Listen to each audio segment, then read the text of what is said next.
www.islamicwaves.com.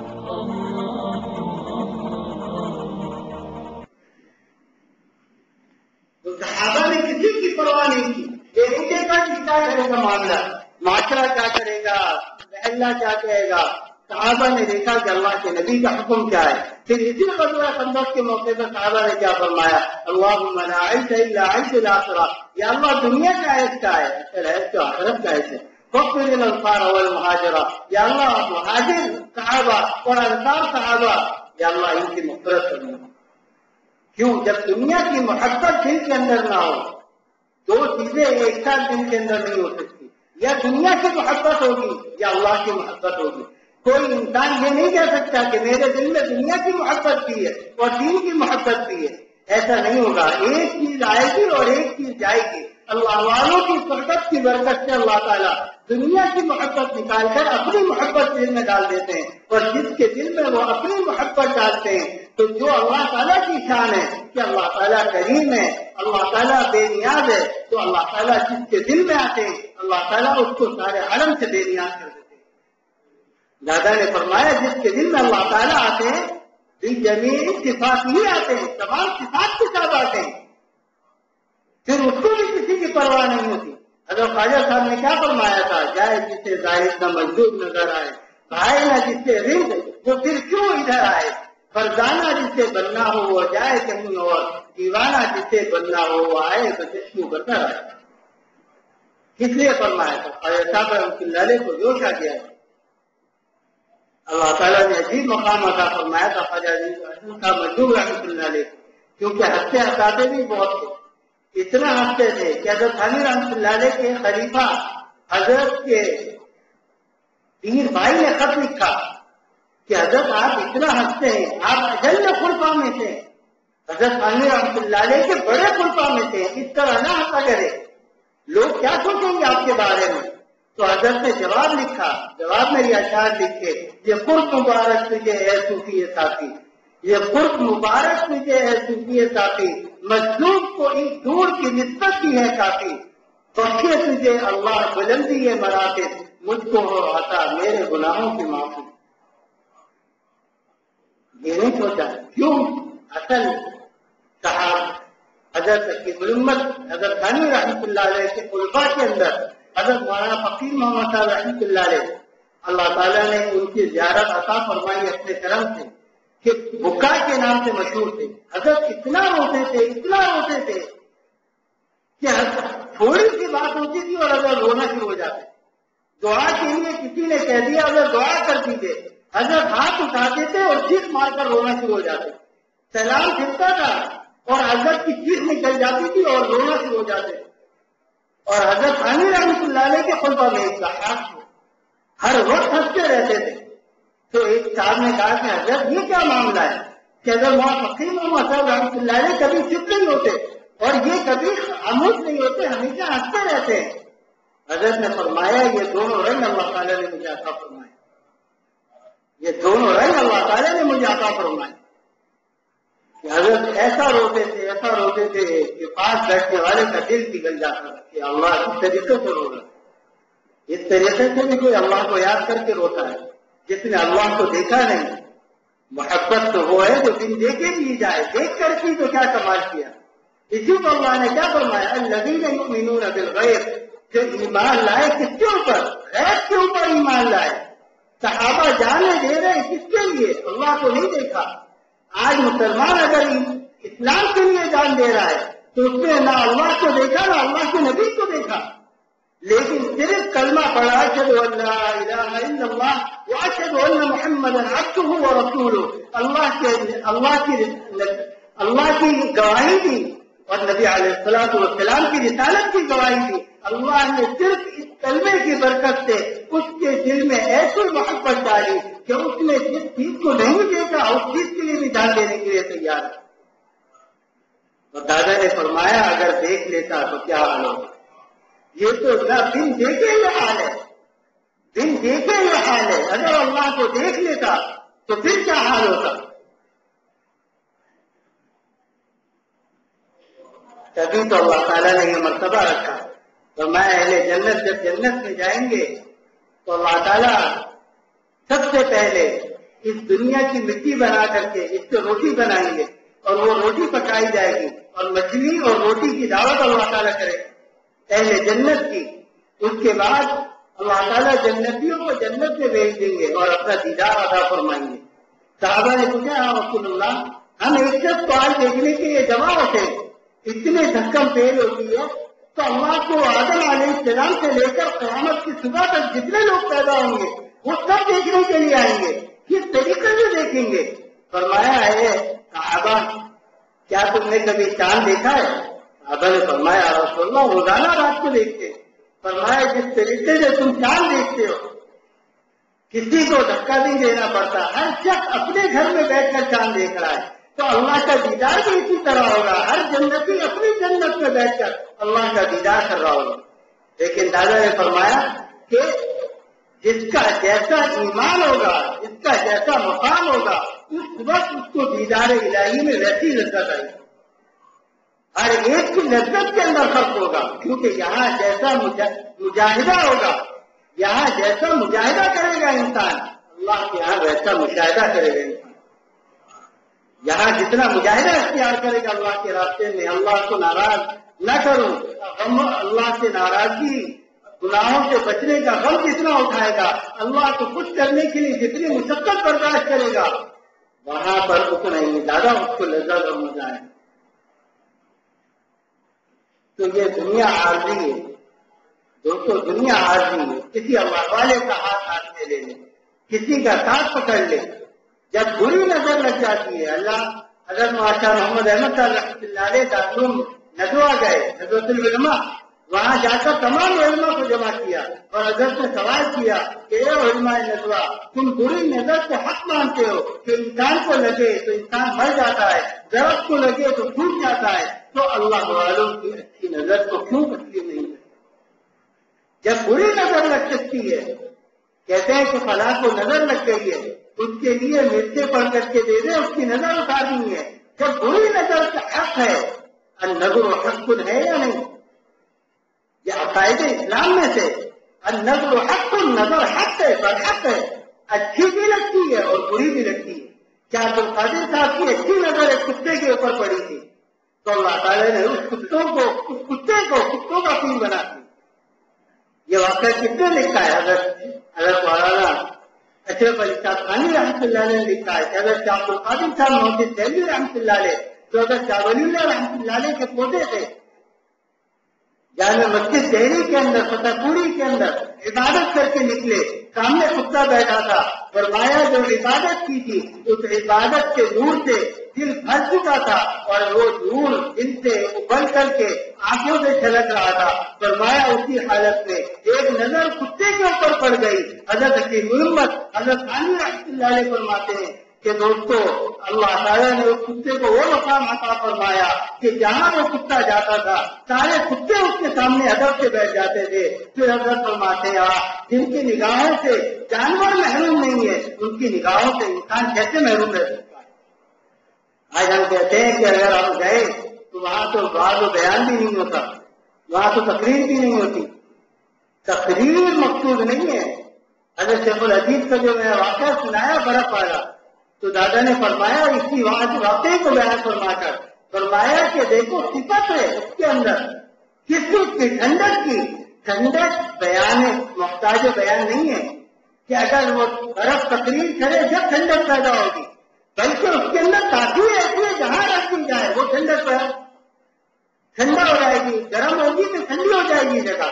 تو فرمایا اللہ والوں کی تقریر ضروری نہیں ہے, ان کے قریب جا کر کے بیٹھو, ان کے اوپر جو اللہ کی رحمت کی بارش ہو رہی ہے اس کے قطرے تمہارے اوپر بھی پڑیں گے. پھر ایسا سکون اور سکینہ اللہ تعالیٰ نازل فرمائیں گے کہ تم دنیا و واقعہ سب کچھ بھول جاؤ گے. حضرت گنگوئی رحمۃ اللہ علیہ کے پاس ایک شخص آیا, سوال کیا حضرت سے کہ حضرت جو یہ کہا جاتا ہے کہ اللہ والوں کے پاس جاؤ, جو اللہ والوں کے اوپر رحمت کی بارش ہو رہی ہے وہی رحمت کے چھینٹے تمہارے اوپر بھی پڑ جائیں گے. حضرت یہ بات مجھے سمجھ میں نہیں آئی. حضرت نے فرمایا اچھا میں سمجھا دیتا ہوں. حضرت جامع معقولات اور منقولات سے معمولی مقام تو تھا نہیں. حضرت نے فرمایا یہ جو شخص مجھے پنکھا چل رہا ہے اس وقت وہ رسی والا پنکھا ہوتا تھا پرانے زمانے میں، وہ رسی کھینچے تو وہ ہوا آتی تھی. فرمایا میرا خادم جو پنکھا چل رہا ہے یہ کس کو پنکھا چل رہا ہے؟ میں کہا حضرت آپ کا خادم ہے تو آپ ہی کو پنکھا چل رہا ہے. تو فرمایا تجھے ہوا آ رہی ہے یا نہیں؟ کہا حضرت بالکل آ رہی ہے. تو فرمایا کس وجہ سے؟ فرمایا حضرت آپ کی برکت سے. تو فرمایا یہی معاملہ اللہ تعالیٰ کا اپنے اولیاء کے ساتھ ہے کہ رحمت تو اللہ تعالیٰ اپنے اولیاء کے لیے نازل فرماتے ہیں، لیکن پاس بیٹھنے والوں کو بھی محروم نہیں فرماتے. لا یشقی بہم جلیسہم، ان کے ساتھ بیٹھنے والا کبھی شقی نہیں ہوتا، اور کبھی جو اللہ والوں کی صحبت کے اندر رہتا ہے اللہ تعالیٰ اس کا خاتمہ بالخیر فرماتے ہیں، اور جو اللہ والوں کی صحبت سے نکل گیا اپنے ایمان کی خیر منائے. ایک کافی حضرت مولانا رحمت اللہ علیہ میرے سے مرشد حضرت کیا ایک شخص نوجوان تھا، ہندو سے مسلمان ہو کر کے آیا. حضرت نے اس کا نام رکھا تھا احساس، اور تمام خرچہ اس کا حضرت خود برداشت کرتے تھے. کپڑا، کھانا پینا، روزانہ کا خرچہ، سردی گرمی جو خرچہ تھا حضرت خود برداشت کرتے تھے. تو کچھ عرصے کے بعد میں گیا حضرت کیا تو اس سے ملاقات ہوئی، بات چیت ہوئی. پھر جب دوبارہ گیا تو وہ نہیں ملا مجھے. تو میں نے پوچھا وہ کہاں چلا گیا؟ تو حضرت کے خادم کلیم صاحب ہیں، آج کل پڑھاتے ہیں، وہ حضرت کا انتقال ہو گیا، وہ کوئی چھوڑ دیا، پڑھانے لگے. تو انہوں نے بتایا کہ حضرت نے ان کو نکال دیا. میں کہا حضرت نے کیوں نکالا؟ وہ تو نیا اسلام قبول کیا تھا. تو نے کہا کہ ان کے والدین بیمار تھے، اللہ والوں کی صحبت کی برکت سے اللہ تعالیٰ انسان کو معتدل رکھتے. اب اعتدال دیکھیے، والدین بیمار سے خط آیا اس کے نام کہ بیٹا ہم تمہاری شکل و صورت دیکھنا چاہتے ہیں، تم ایک دفعہ آ کر صرف اپنی صورت دکھا کے چلے جاؤ. حضرت کو انہوں نے بتایا کہ حضرت میرے والدین بیمار ہیں اور خط آیا ہے کہ صرف ایک دفعہ آ کر اپنی صورت دکھا کر کے چلے جاؤ. حضرت نے فرمایا آپ فوراً جائیں. اس نے کہا حضرت میرا دل نہیں چاہتا، بوجہ ان کے کفر کے. حضرت نے فرمایا اپنے ایمان میں اتنا غلو مت کر، میں حکم دے رہا ہوں چلے جاؤ. اس نے کہا حضرت میرا دل نہیں چاہتا. حضرت نے فرمایا ابھی خانقاہ سے نکل جاؤ، تمہیں اسلام کی ضرورت ہے، اسلام کو تمہاری ضرورت نہیں ہے.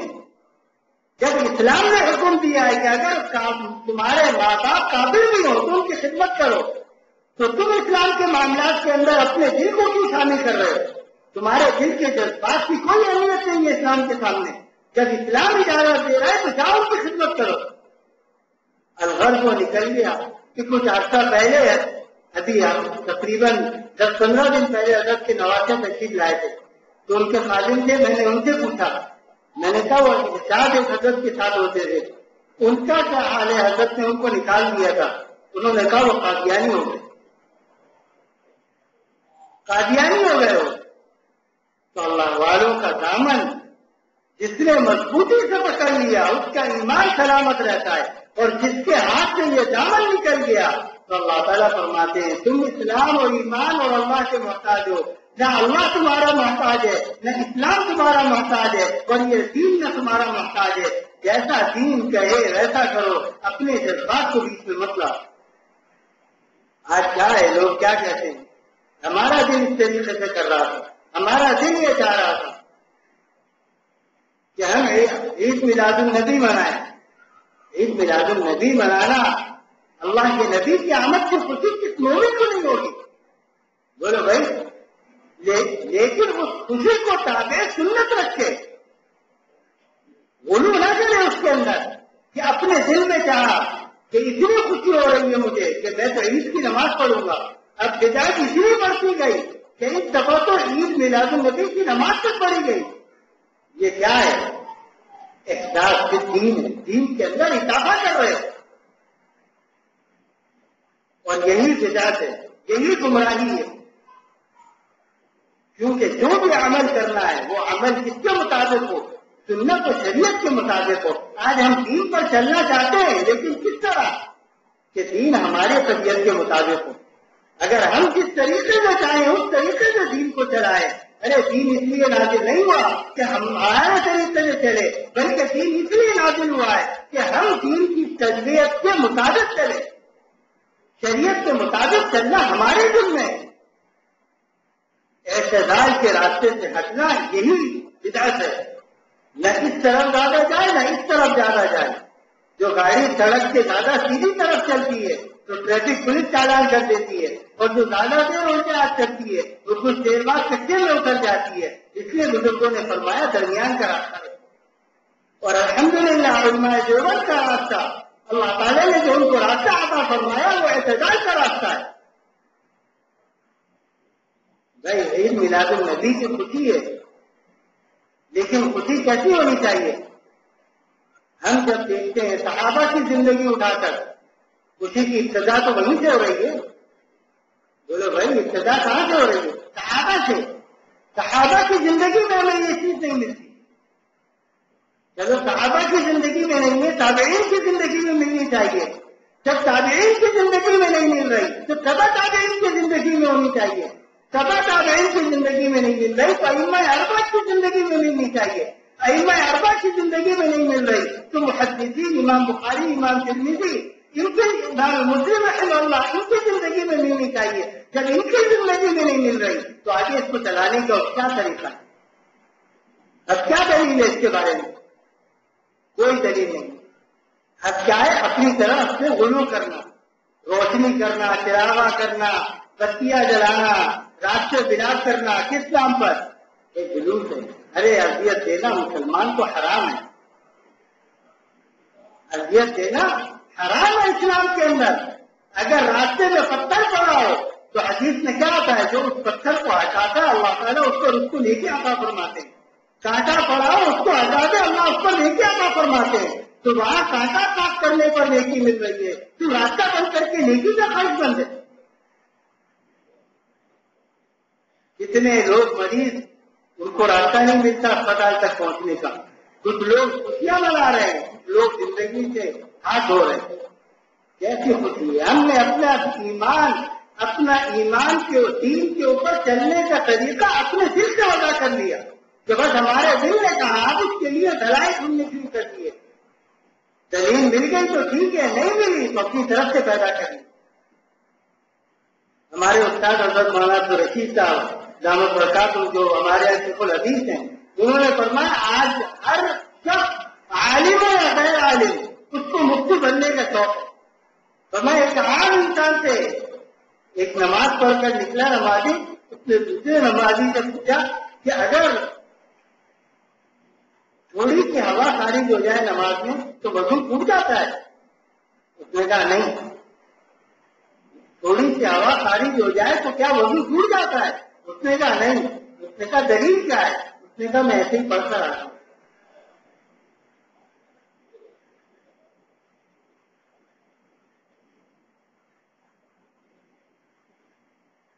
کوئی اپنے عمل دلیل کے اندر پیش کرتا ہے. تو فرمایا مفتی مت بنو. اگر فتویٰ حضرت امام احمد ابن محمد ابن حنبل رحمۃ اللہ علیہ کیا فرماتے تھے؟ فرماتے تھے لا ادری آدھا علم ہے. لا ادری کا معنی کیا ہے؟ میں نہیں جانتا. فرمایا یہ آدھا علم ہے. آج لوگ اس کو کیا سمجھتے ہیں کہ اگر میں عالم ہوں، اس نے جو مجھ سے سوال پوچھا اگر میں نے جواب نہ دیا تو یہ کیا کہے گا؟ کیسا عالم ہے کہ اس کو اتنی بھی بات نہیں پتا. بھائی نہیں پتا تو منع کر دو، مجھے نہیں پتا. اس چیز کے اس مسئلے کے بارے میں میں نے تحقیق نہیں کی، میری نظر سے نہیں گزرا، لیکن دماغ سے سوچتے ہیں. علماء کم سوچتے ہیں، عوام زیادہ سوچتے ہیں کہ اگر یوں ہوتا تو یہ مسئلہ مولانا اس طرح جائز ہونا چاہیے. کیوں دین میں کہاں لڑا؟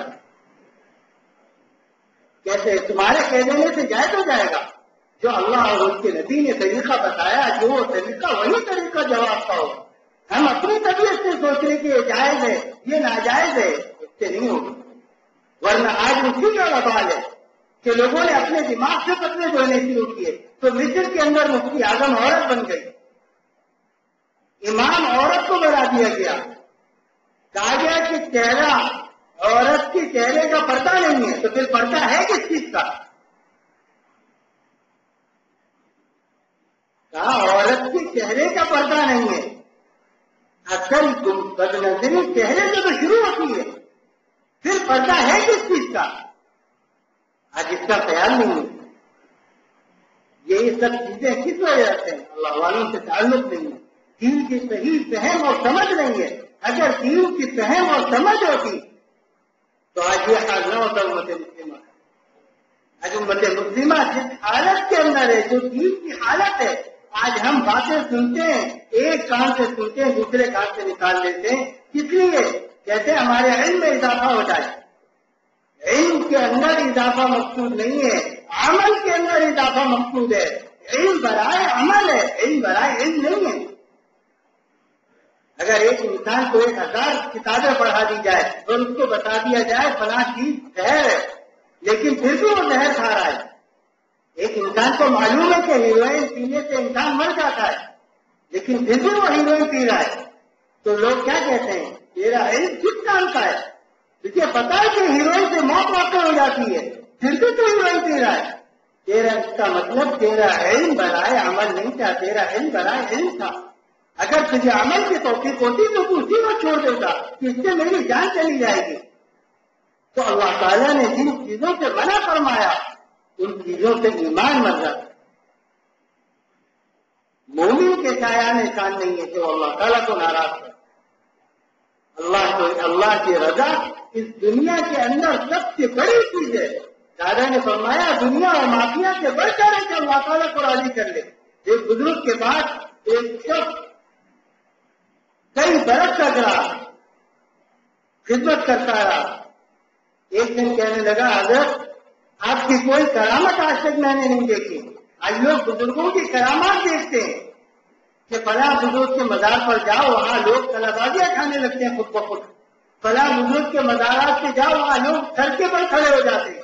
فلاں بزرگ کے مزارات پر جاؤ وہاں لوگ سجدے کر رہے ہیں.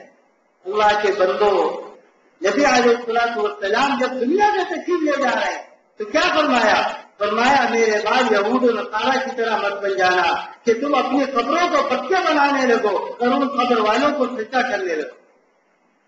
آج امت مسلمہ کا کیا حال ہے؟ وہ اللہ کے ولی بے شک ہے، ان کے وسیلے سے دعا مانگے، لیکن وہاں جا کر سجدہ کر رہا ہے. خدا فرما چکا قرآن کے اندر، میرے محتاج ہے پیر و پیغمبر، وہ کیا ہے جو نہیں ہوتا خدا سے، جسے مانتا ہے تو ولیہ سے. کہتے ہیں جنات ہے، کیا ٹھیک چلو وہاں پر جا کر کے جنات اتر جاتے ہیں. وہاں پر ایسے اثرات ہیں. ہمارے یہاں کا ملازم ہے بنگلہ دیش کا، وہ غائب ہو گیا. اس کے اوپر اس کو کسی نے بتا دیا جس پر کوئی جنی عاشق ہے. اس کو کسی نے پھر کیا عاشق کا پتہ بتا دیا، وہ چلا گیا وہاں جانے کے بعد اس کی کیا حالت ہوئی.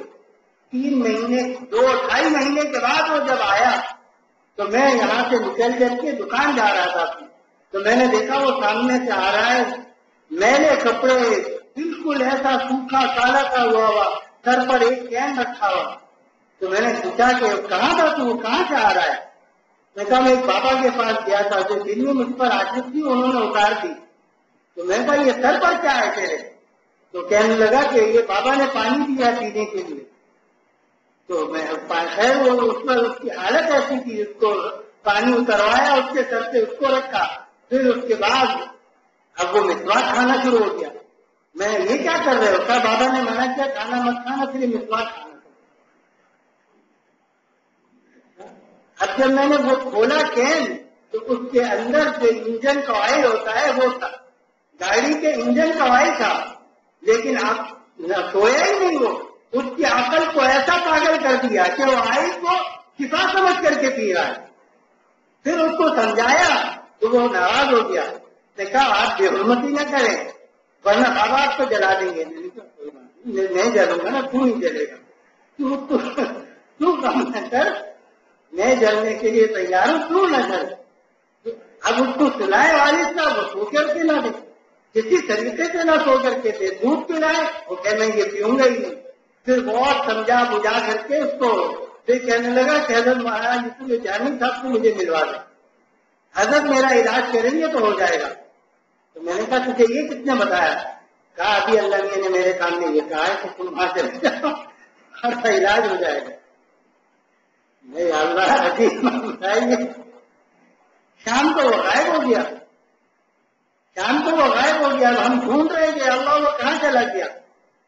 تو حضرت معاذ الجانی رحمۃ اللہ علیہ حیات تھے. حضرت یہاں سے فون آیا کہ آپ کا ایک مرید یہاں آیا ہوا ہے اور وہ رات کو ٹھہرنے کی اجازت مانگ رہا ہے, اجازت دے دوں یا نہیں. تو والد صاحب نے فوراً ایک کو بھیجا کہ جاؤ اس کو لے آؤ. تو جب وہ گئے تو حضرت سے پوچھا. حضرت نے فرمایا کہ انہوں نے آ کر بڑے حضرت کا نام دیا تھا تو میں نے ان کو کھانا بھی کھلایا, لیکن میں نے کہا احتیاطاً پوچھ لوں, معلوم نہیں کہ تعلق ہے بھی یا نہیں, کیونکہ حالت سے نہیں لگ رہا تھا. میں تو کھلانا چاہ رہا تھا کہ حضرت کے جو نام کی برکت سے, تعلق کی برکت سے, پھر بھی میں نے پوچھ لیا. پھر لائے اس کو, پھر نیند کی گولیاں پیس کر کے دودھ میں ملا کر کے اس کو دی, جب جا کر کے وہ صحیح ہوا. یہ تو حال ہے. وہ کہا جو جا کر کے وہاں طلباوی کھانا شروع ہو جائے سمجھ لو وہ قبول ہو گیا. تو مفتی رشید احمد صاحب نے فرمایا تھا کہ میں چلتا ہوں دیکھتا ہوں مجھے کتنی طلباتیاں کھلواتا ہے کوئی. اصل میں دل کی مضبوطی کے اوپر ہے. جب دل قوی ہوتا ہے, صحابہ کے اوپر کیوں نہیں جنات اثر کرتے تھے؟ صحابہ تو دور کی بات ہے. حاجی صاحب رحمۃ اللہ علیہ کا واقعہ کتنی دفعہ سنایا کہ حاجی صاحب رحمۃ اللہ علیہ سے وہ جن مل رہا ہے, لیکن فرمایا برابر میں حافظ جامع شہید رحمۃ اللہ علیہ جا کر ان سے میری فرمایا حضرت ان سے بہت ڈر لگتا ہے, وہاں نہیں جا سکتا. یہ اللہ تعالیٰ دل کو قوی کر دیتے ہیں, مضبوط کر دیتے ہیں.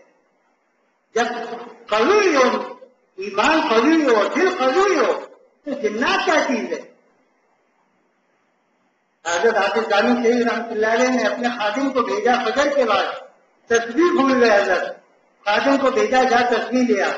وہ جیسے ہی نکلا تسبیح لینے کے لیے تو وہ دیہاتوں کے اندر چھوٹی چھوٹی گلیاں تو سامنے دیکھا. تذکرہ حافظ جامع شہید رحمۃ اللہ علیہ میں واقعہ لکھا ہے, جس کو دیکھنا وہاں دیکھنا. دیکھا کہ ایک شخص کھڑا ہے, دو جو دیواریں تھیں, ایک کان اس دیوار پہ ایک کان اس دیوار پہ, اور درمیان میں کھڑا ہے. اب وہ بیچارہ خادم تھا, اس کی یوں دیکھا, وہ تو کاپنے لگا. اس نے کہا اللہ خیر نہیں, اگر پکڑا گیا تو پکڑا گیا. تو حافظ جامع شہید رحمۃ اللہ علیہ کو کیا معلوم ہوا, کچھ احساس ہوا. حضرت غصے سے مسجد سے بغیر چپل کے نکلا ہے.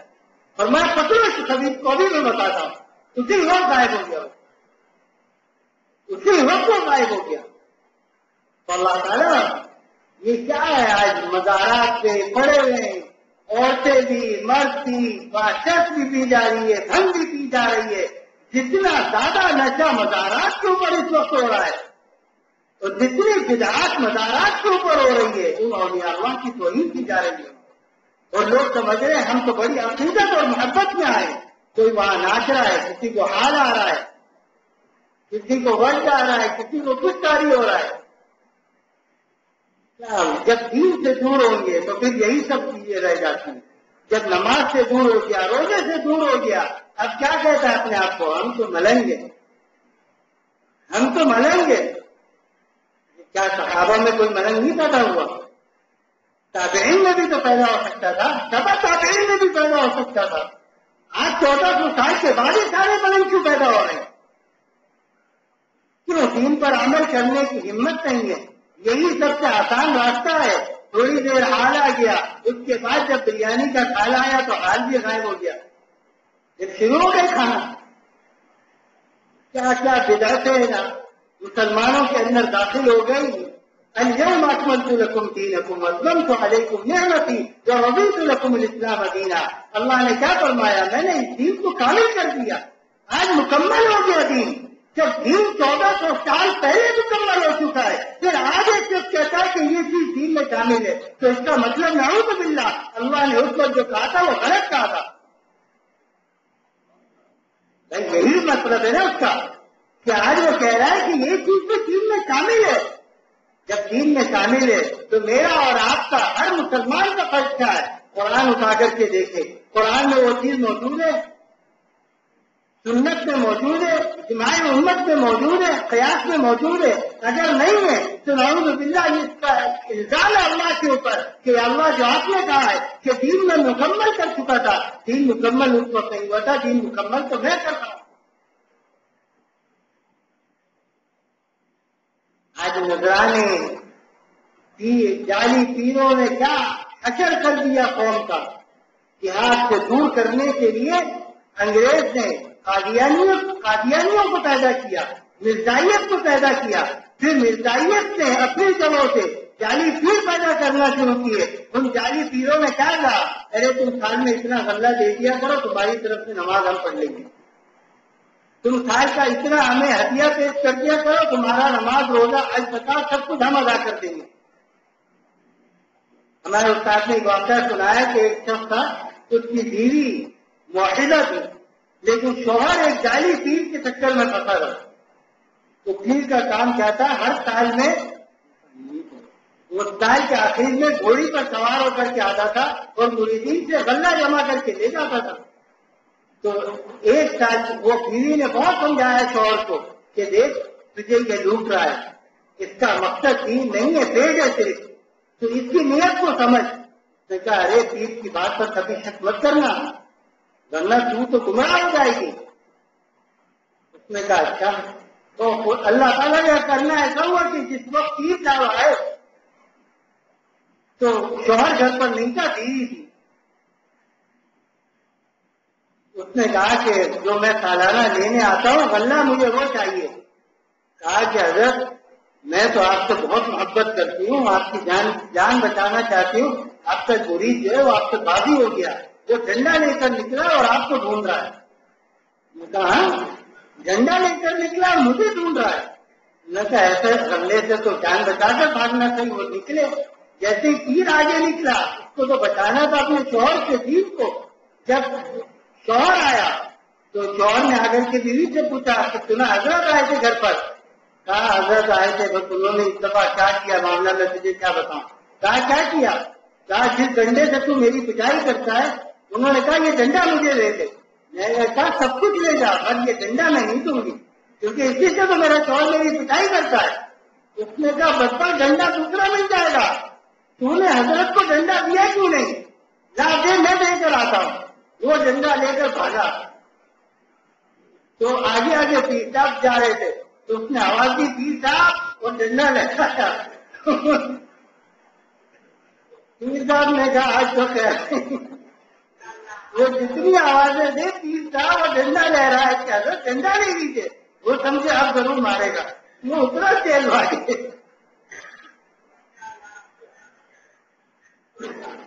ہمارے استاد نے فرمایا بیوی نے اس طریقے سے نجات دلوائی تو آج کیا ہے، دین کو صرف پیٹ بھرنے کا مقصد بنا لیا گیا۔ حضرت حکیم الامت نے لکھا ہے نا کہ ایک شخص پیر تھا، وہ روزانہ ایک شخص کیا بھینس تھی، وہ روزانہ آ جاتا کہ آدھا کلو دودھ دے دے مجھے ورنہ تیری بھینس مر جائے گی۔ اس کی بیوی نے سمجھایا بھینس نہیں مرتی، اللہ کے حکم سے زندہ ہے، پیر کے حکم سے زندہ تھوڑی ہے۔ میں نے کہا نہ یہ کام مت کرنا۔ بیوی نے کہا اچھا آج آزما کر کے دیکھ لیں۔ تو اس نے آزمانے کے لیے نہیں دیا دودھ، اس نے جب نہیں دیا تو بھینس اچانک گر پڑی۔ اس نے کہا دیکھا، اسی لیے کہتا تھا کہ دے دے، یہ فوراً گر گئی۔ اس نے کہا 2 جوتے مار، اس کو بھی کھڑی ہو جائے گی۔ اس نے 2 جوتے مارے، وہ کھڑی ہو گئی۔ تو حضرت حکیم الامت نے لکھا بعض دفعہ شیطان ایسا اثر ڈال دیتا ہے کہ انسان سمجھتا ہے یہ پیر کی طرف سے حق ہو رہا ہے، لیکن وہ شیطانی اثرات ہوتے ہیں، کیونکہ بھائی ان میں شیطان اللہ تعالیٰ نے شیطان کی قوت کیا بیان فرمائی جس طرح اللہ تعالیٰ وحی نازل فرماتے ہیں، اسی طرح شیطان بھی اپنے اولیاء کی طرح وحی بیچتا ہے۔ جب وحی بیچ سکتا ہے تو اندر کر کے اثر بھی ظاہر کر سکتا ہے۔ حضرت نے فرمایا وہ شیطانی اثر تھا، لیکن وہ سمجھے چاہے تیر کی بددعا لگ گئی مر گیا۔ ہمارے یہاں وہ تھا خادم بھاون نگر کے، تو وہ قربانی کے دنوں میں خریداری کرنے کے لیے جب گئے تو وہ کچھ غیر مسلم تھے، ان کے جانور خریدنے کے لیے گیا۔ تو اس نے کہا کہ بھائی ہم خیرات کرتے ہیں، لہذا آپ ہمیں سستے دام میں جانور دے دیں۔ ارے انہوں نے کہا چلو یہاں سے تم اتنے پیسے میں جانور مانگے ہو، اس سے زیادہ تو ہمیں بعد میں مل جائیں گے۔ اللہ تعالیٰ کی قدرت ایسی تھی کہ وہ نکلا تو رات کو جانور مر گئے اس کے 4-5، اور وہ ڈر گیا، وہ صبح پہنچ گیا۔ اس نے کہا اللہ کے لیے آپ مجھے معاف کر دیجیے۔ تو وہ عالم تو تھا نہیں، وہ اس نے کہا دیکھا میں نے تمہیں کیا کہا تھا، تمہیں کیا کہا تھا میں نے، دے دو اللہ کے راستے میں، اب مر گئے، اب کتنے کے بیچو گے اس کو؟ انہوں نے کہا اللہ کے لیے جو بچے وہ آپ لے جائیں، جتنے میں سفر جائے اتنے میں آپ رکھ لیجیے گا۔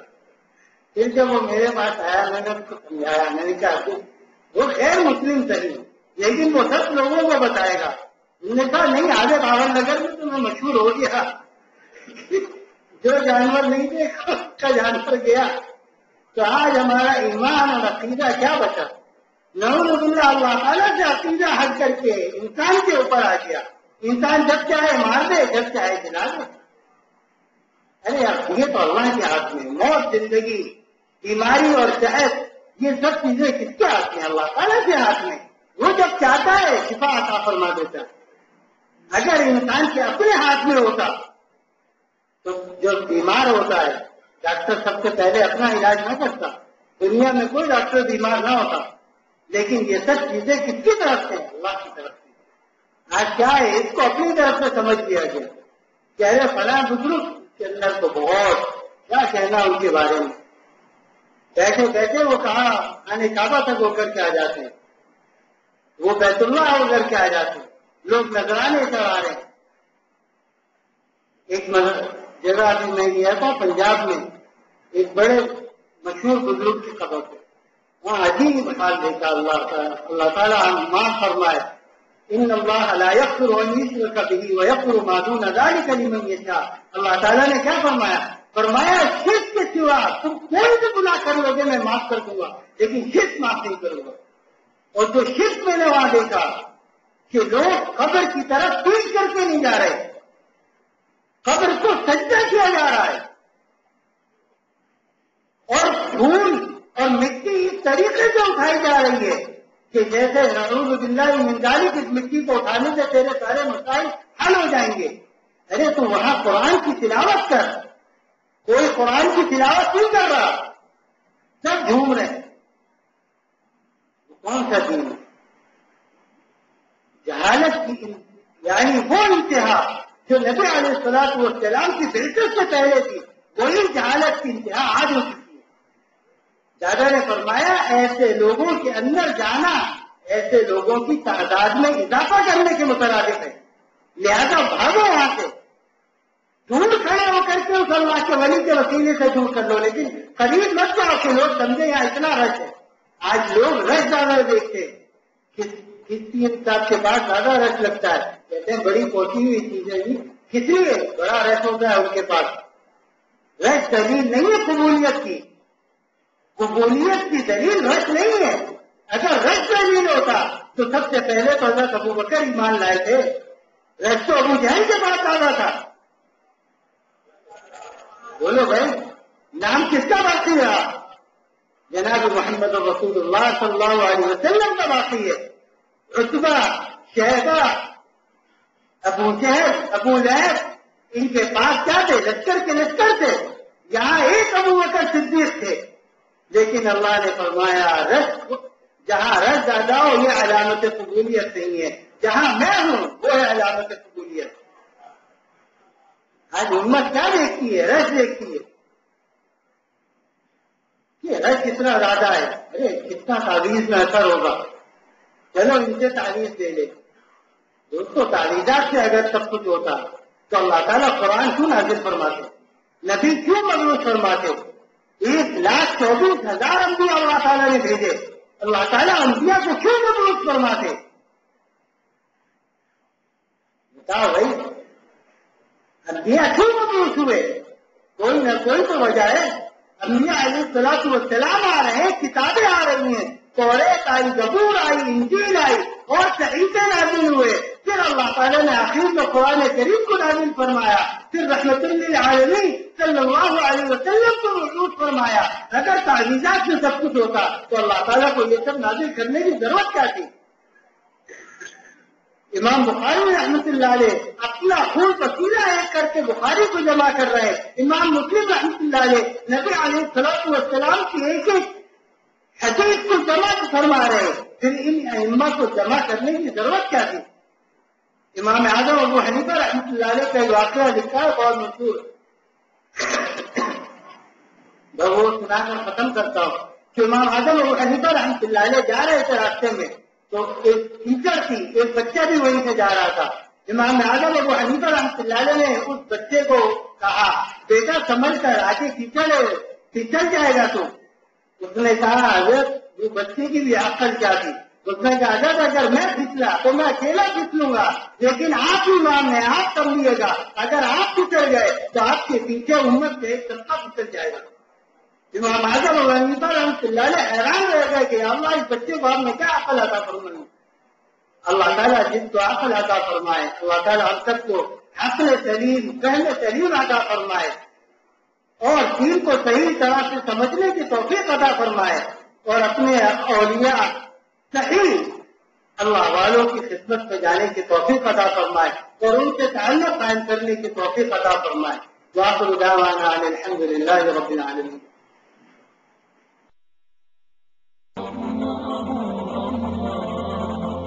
www.islamicwaves.com